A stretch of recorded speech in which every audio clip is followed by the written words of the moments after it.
याद रखना है शिष्यों को। गुरुदेव के सम्मुख केवल दुख सुनाने मत जाना, ईमानदारी से जाना, सच्चाई के साथ जाना, सुख भी सुनाना। चेले चतुर हो गए हैं। निज दुख सुख सब गुरु ही सुनायो।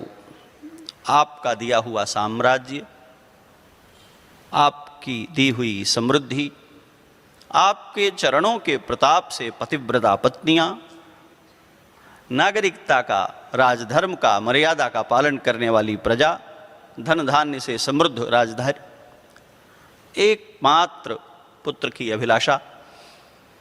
गुरुदेव ने कहा कोई बात नहीं, उचित स्थान में उचित व्यक्ति जब पात्रता रखता हुआ मांगता है तो जितना आयतन है उससे अधिक भर करके मिलता है।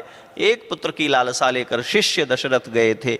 गुरुदेव ने कहा धरो धीर होई यहीं सुत चारी।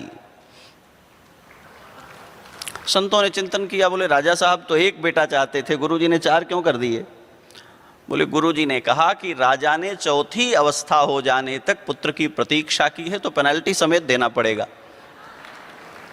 एक पुत्र की लालसा से जब गुरु देने पर आते हैं, जब गुरु समर्थ होकर के देने के लिए, अनुग्रह करने के लिए प्रस्तुत हो जाते हैं, संसार में कोई देने वाला आपको आपके बर्तन से अधिक नहीं दे सकता। आप एक बाल्टी लेकर जाएं समुद्र में भरने के लिए, समुद्र के पास अनंत जल राशि है, तो क्या आप अनंत ला सकते? अपने आयतन से अधिक कोई नहीं देता। केवल गुरु यह करने में समर्थ हैं, आपका आयतन बढ़ा करके आपको अनंत भर करके दे दें। एक बार मंजुनाथ महंत जी महाराज जी फिर आएंगे, बहुत सुंदर गाते हैं। एक गोल्ड मेडलिस्ट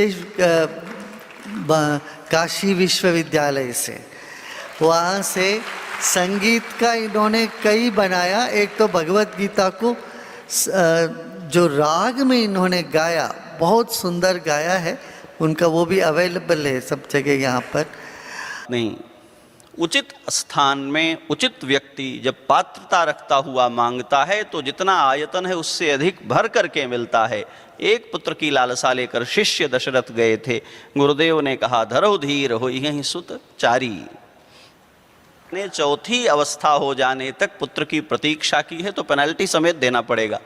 जब गुरु देने पर आते हैं, जब गुरु समर्थ होकर के देने के लिए, अनुग्रह करने के लिए प्रस्तुत हो जाते हैं, संसार में कोई देने वाला आपको आपके बर्तन से अधिक नहीं दे सकता। महाराज कहते हैं सदगुरु की महिमा अनंत, अनंत किया उपकार। क्यों? अनंत का दर्शन करना था, हमारी दृष्टि वैसी नहीं थी। लोचन अनंत उघाड़िया अनंत दिखावनहार। जब भगवान गुरु की भूमिका में आते हैं श्रीमद् भगवत गीता का उपदेश करने के लिए अर्जुन को, और कहते हैं मैं तुम्हें अपना विराट रूप दिखाना चाहता हूँ। अर्जुन कहते हैं महाराज मेरी क्षमता नहीं है, मैं तो सेना के वैराट्य को देख करके ही भयभीत हो गया हूँ। तो फिर कहा कि दिव्यम ददामि ते चक्षुः, नेत्रोन्मीलन करके दिव्यता का दर्शन कराने में समर्थ केवल सद्गुरु हैं। एक बार पुनः आप सबको इस आयोजन की, इस पर्व की, आपके सौभाग्य की बधाई। आप सबका नित्य मंगल हो और ऐसे ही पूज्य स्वामी जी महाराज की छाया में आपका जीवन आलोकित होता रहे। जय जय श्री सीताराम। जय श्री राम। जय